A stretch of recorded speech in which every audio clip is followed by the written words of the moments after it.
ઉનાળામાં કોઈનો છાંયડો ન મળે ત્યારે લીમડાનો છાંયડો મળે. ખેડૂત પોતાના ખેતરમાં આગ લગાવે છે, એ ખેડૂતને અશાંતિ મળે.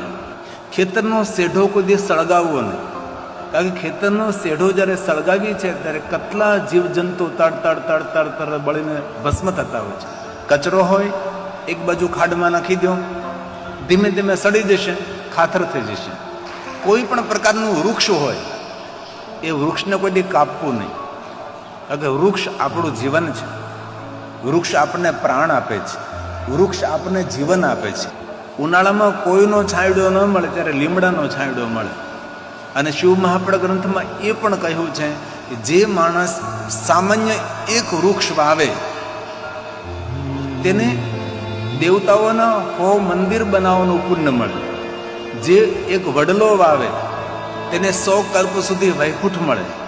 જે પીપળો વાવે તેને 100 કલ્પ સુધી વૈકુંઠ મળે.